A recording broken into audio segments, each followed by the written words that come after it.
Vamos prosseguir considerando o conceito bíblico do novo nascimento, nascer do alto. Na reunião passada, nós observamos um relato do Velho Testamento, no livro do profeta Daniel, a respeito da transformação extraordinária de um rei megalomaníaco chamado Nabucodonosor. Ele era reconhecido pelas nações do mundo daquela época como sendo o líder do poderoso império neobabilônico. O seu reinado durou 43 anos, ali por volta do ano 600 a.C. E ele chegou ao ponto de pensar que ele era um Deus e que o seu reino duraria eternamente. Mas Deus, o Deus que é verdadeiramente Deus, sobrenaturalmente interveio em sua vida, realizando uma transformação radical, fazendo com que ele dobrasse seus joelhos em reconhecimento da supremacia que pertence unicamente a Deus. Foi então que Nabucodonosor fez uma proclamação a todas as nações que faziam parte do seu império, como testemunho do que Deus havia realizado na sua vida. E a proclamação está no capítulo 4 de Daniel.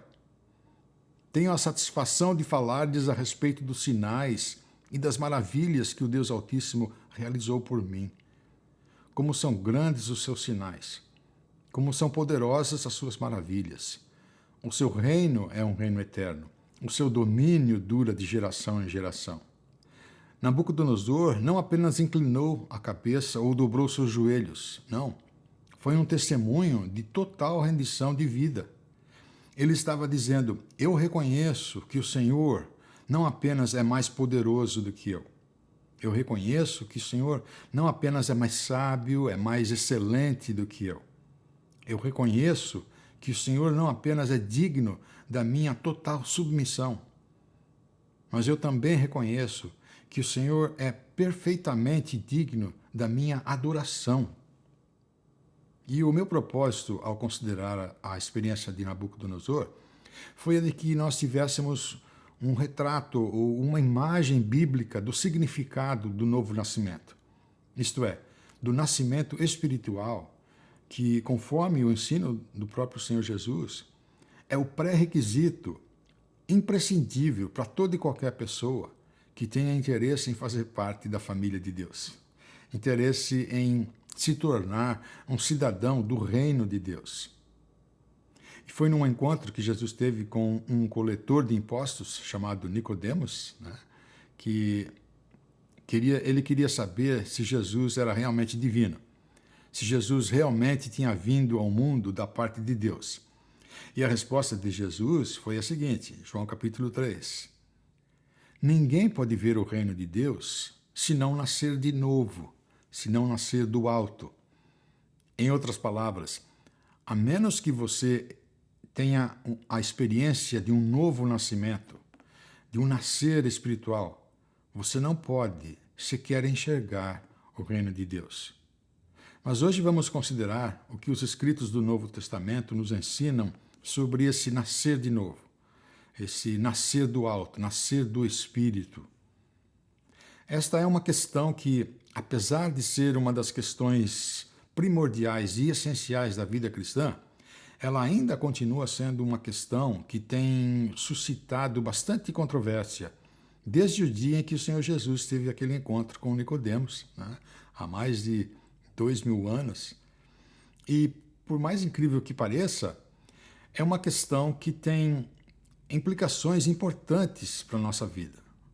Nós vimos que no encontro passado, que a expressão usada na linguagem bíblica original é nascer do alto, ou nascer de cima.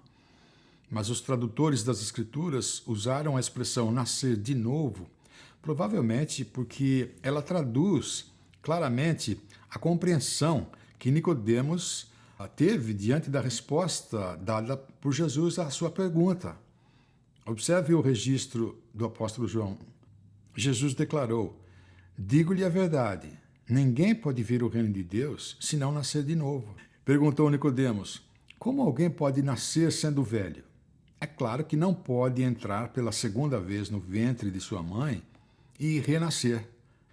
A que Jesus responde: digo-lhe a verdade, Ninguém pode entrar no reino de Deus se não nascer da água, isto é, lavado, purificado, e nascer do Espírito. O que nasce da carne é carne, mas o que nasce do Espírito é Espírito. Não se surpreenda pelo fato de eu ter dito: é necessário que vocês nasçam de novo. Há basicamente duas expressões usadas nas Escrituras que se referem ao novo nascimento, que são traduzidas como regeneração ou então como novo nascimento, propriamente dito. São traduções consideradas como sendo sinônimos, por assim dizer. Regenerar significa literalmente gerar novamente, ou revivificar. Mas, historicamente falando, há duas concepções ou duas maneiras de pensar a respeito de como e quando essa regeneração ou novo nascimento acontece. Então, primeiramente, a fé antecede o novo nascimento. Esta concepção, ela dá a entender que o novo nascimento é um subproduto da fé.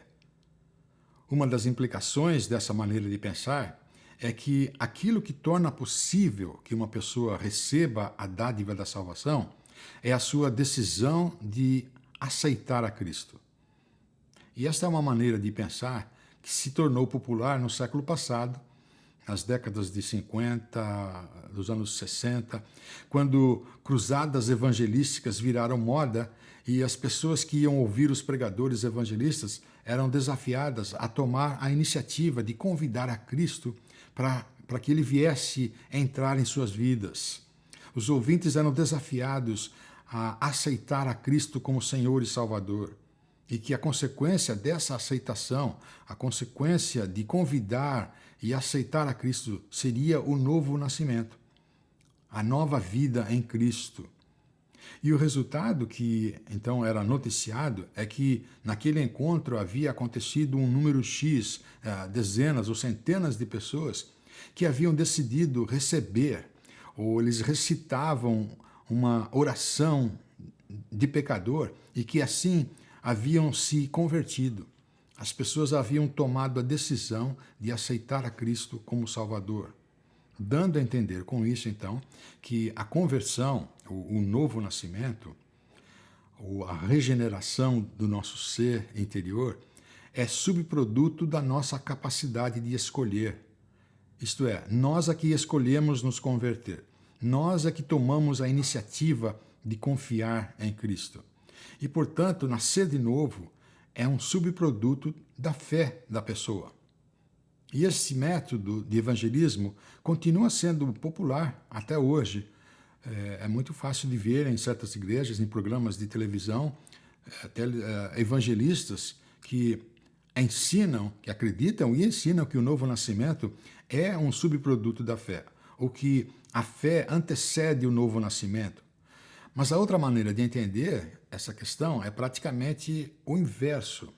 Não é a fé que antecede o novo nascimento, mas sim o novo nascimento é que antecede a fé. Ou seja, a fé é um subproduto do novo nascimento. É somente após a experiência do novo nascimento que uma pessoa então é capaz de colocar a fé em Cristo. Isso pode parecer que seja algo de pouca relevância, mas sem dúvida é algo que possui implicações bem significativas para a vida cristã. Como, por exemplo, ela demonstra a compreensão que temos a respeito da condição pecaminosa, moralmente falida da nossa natureza humana, assim como da percepção que temos da maneira como Deus interage com o ser humano. Mas para que possamos considerar essa questão com base no que as Escrituras ensinam, vamos ler um trecho de uma das cartas escritas pelo apóstolo Paulo, para que sirva como sendo o nosso padrão de referência, a que possamos comparar essas duas maneiras que são praticamente inversas, essas duas maneiras de pensar a respeito do novo nascimento, né? Eu me lembro da época em que eu trabalhei como caixa de banco e na fase de treinamento, eu não precisei ser treinado a reconhecer as cédulas falsas, mas eu fui treinado para reconhecer as evidências que comprovam a legitimidade das cédulas Por exemplo, a textura do papel, certas saliências nas bordas e na figura estampada na cédula, etc. E a razão era porque as cédulas falsas não conseguiam reproduzir aquelas evidências. Então, é com a intenção de termos um padrão de referência com que possamos comparar que vamos considerar um trecho da carta do apóstolo Paulo aos Efésios. Aliás, este não é o único texto que fala sobre isso, há outros mais, mas esse é um dos que mais fala, né? A questão da regeneração do nosso ser interior, do novo nascimento, da nova vida em Cristo. Ouça o que o apóstolo Paulo ensinava a seus ouvintes a respeito da natureza humana e do que Deus fez por causa disso. Efésios capítulo 2. Vocês estavam mortos em suas transgressões e pecados, nos quais costumavam andar, quando seguiam a presente ordem deste mundo e o príncipe do poder do ar, o espírito que agora está atuando nos que vivem na desobediência. Anteriormente, todos nós também vivíamos entre eles, satisfazendo as vontades da nossa carne, isto é, da nossa natureza humana, seguindo os seus desejos e pensamentos. Como os outros, éramos por natureza merecedores da ira. Todavia, Deus, que é rico em misericórdia, pelo grande amor com que nos amou, quando ainda estávamos mortos em transgressões, deu-nos vida juntamente com Cristo. É pela graça que vocês são salvos. Deus nos ressuscitou com Cristo e com ele nos fez assentar nos lugares celestiais em Cristo Jesus, para mostrar nas eras vindouras, nas eras que hão de vir, a incomparável riqueza da sua graça, demonstrada em sua bondade para conosco em Cristo Jesus. Pois vocês são salvos pela graça por meio da fé, e isto não vem de vocês, é dádiva de Deus, não por obras, para que ninguém se glorie, porque somos criação de Deus realizada em Cristo Jesus para fazermos boas obras, as quais Deus preparou de antemão para que nós as praticássemos. Na história do cristianismo, da fé cristã, à medida em que as doutrinas básicas foram sendo definidas como fundamentos da fé, a doutrina da regeneração do ser humano é uma das que foram, e de certa forma continuam sendo, alvo de debates entre as autoridades eclesiásticas, com realizações de congressos, simpósios e concílios, procurando estabelecer se a condição pecaminosa da natureza humana estava presente desde o momento da concepção no útero materno. Então, debates a respeito do ser humano ter ou não ter livre-arbítrio para escolher o seu modo de viver, ou até mesmo para aceitar ou rejeitar a salvação oferecida por Deus, por meio do Senhor Jesus, etc. Mas ao invés de focalizarmos nossa atenção em opiniões pessoais, em especulações, vamos considerar este trecho da carta aos Efésios, que por sinal foi escrito sob inspiração divina, e procurar observar o que foi que o apóstolo Paulo ensinava aos seus discípulos e aos seus demais ouvintes a respeito da regeneração do ser humano, a respeito desse nascer do alto, do nascer do Espírito, daquele nascer de novo a que o Senhor Jesus se referiu na conversa com o coletor de impostos, o Nicodemos, né? Observe novamente os primeiros 3 versos da carta aos Efésios. Vocês estavam mortos em suas transgressões e pecados, nos quais costumavam andar, quando seguiam a presente ordem deste mundo, e o príncipe do poder do ar, o espírito que agora está atuando nos que vivem na desobediência. Em verso 3, anteriormente, todos nós também vivíamos entre eles, satisfazendo as vontades da nossa carne, segundo os seus desejos e pensamentos, e como os outros, éramos por natureza merecedores da ira. Paulo nos relembra de que éramos como mortos ambulantes, né? Ele diz mortos que andam, que seguem o modo de viver da cultura em que vivem. Portanto, logo de cara, Paulo deixa claro que é exatamente a condição de morte espiritual ou morto espiritual da natureza do ser humano que revela a necessidade de um nascer do alto, de um novo nascimento, da necessidade de uma regeneração. Nós estávamos mortos, não quase mortos ou beirando a morte, mas totalmente mortos em transgressões e pecados. Ou seja, uma condição de total incapacidade para perceber ou corresponder ao amor e à graça de Deus. É isso que ser espiritualmente morto significa. É possuir coisa nenhuma que nos qualifica para receber a dádiva da salvação de Deus. E foi exatamente isso que Jesus disse a Nicodemos, conforme lemos há pouco, né? Ninguém pode ver o reino de Deus sem que tenha primeiro nascido de novo, nascido do alto. Ou seja, o novo nascimento é uma condição imprescindível, sem a qual não se pode sequer enxergar o amor e a graça de Deus. E em seguida, Jesus deu a razão a Nicodemos. Jesus disse que é porque o que nasce da carne é carne, mas o que nasce do Espírito é Espírito. O ser humano só é capaz de produzir vida humana. O Espírito de Deus é aquele que é capaz de produzir vida espiritual. E observe também o que Paulo escreveu na sua carta a Tito.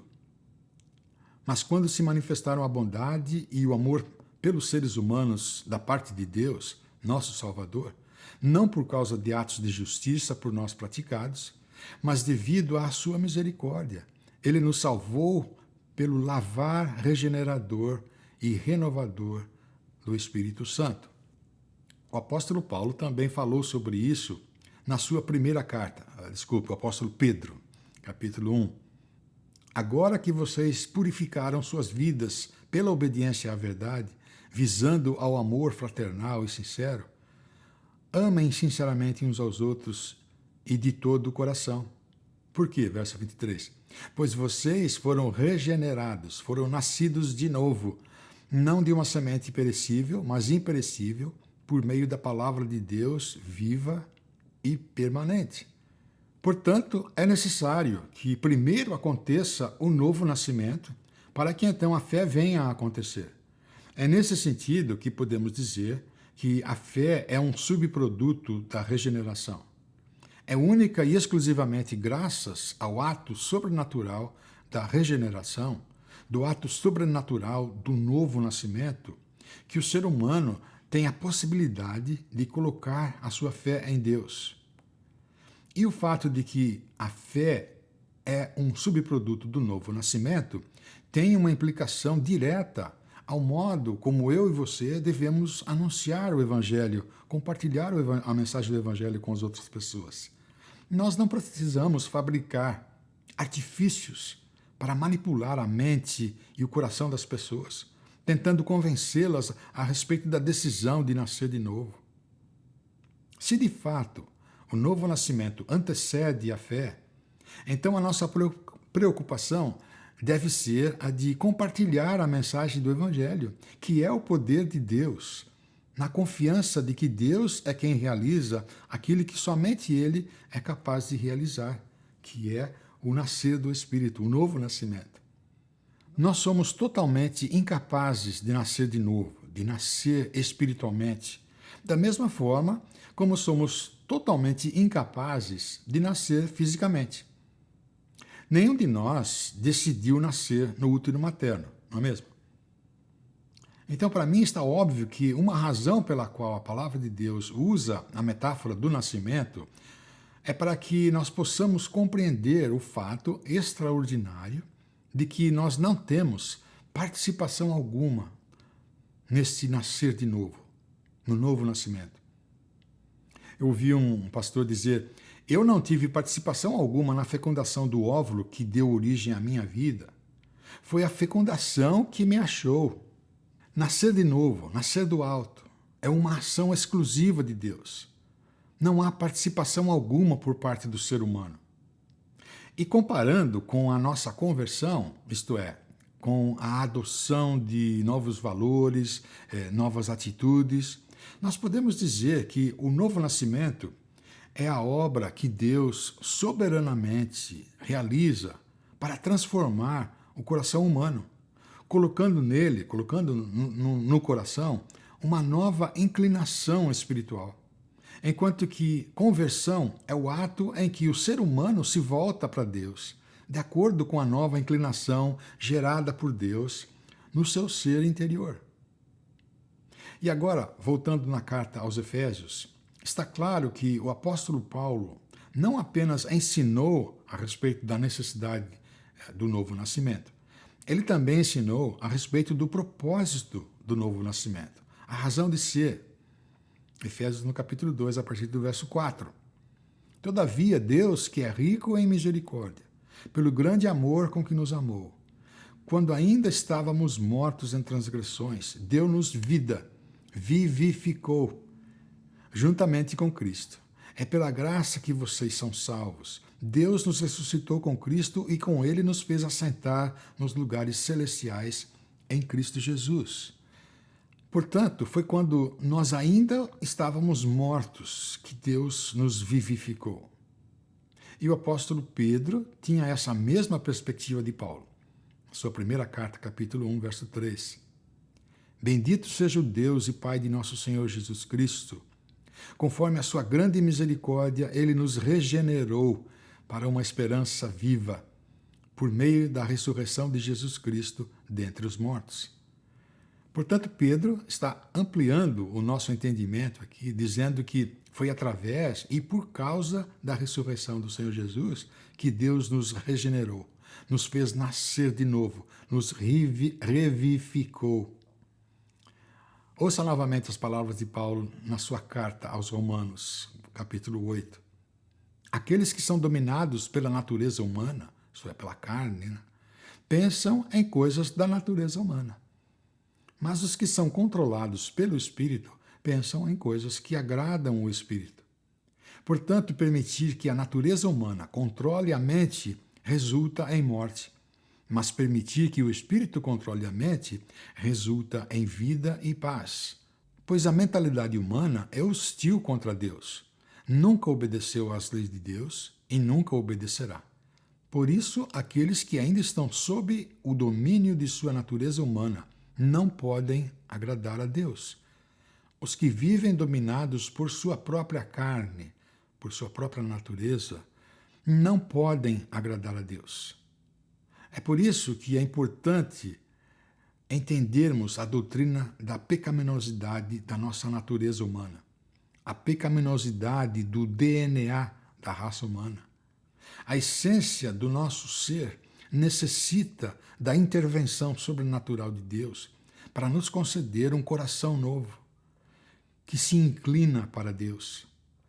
O nosso maior problema não é baixo nível de obediência, não é deficiência em praticar boas obras, não é passar mais tempo em louvor e adoração, não é falta de contribuição financeira ou falta de participação nas atividades da igreja. O nosso maior problema é o nosso coração. O nosso maior problema tem a ver com a cruz do Senhor Jesus.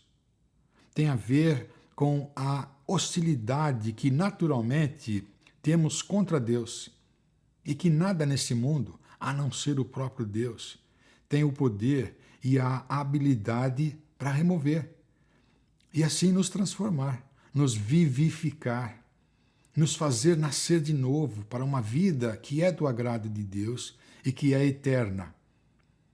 Esse trecho de Efésios também nos ensina a respeito do propósito pelo qual Deus nos concede o novo nascimento, né? E sabe qual é?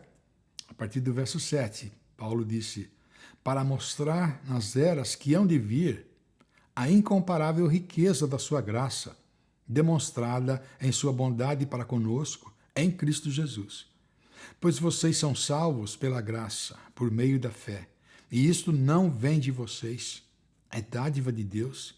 Não é recompensa por obras, para que ninguém venha a se orgulhar.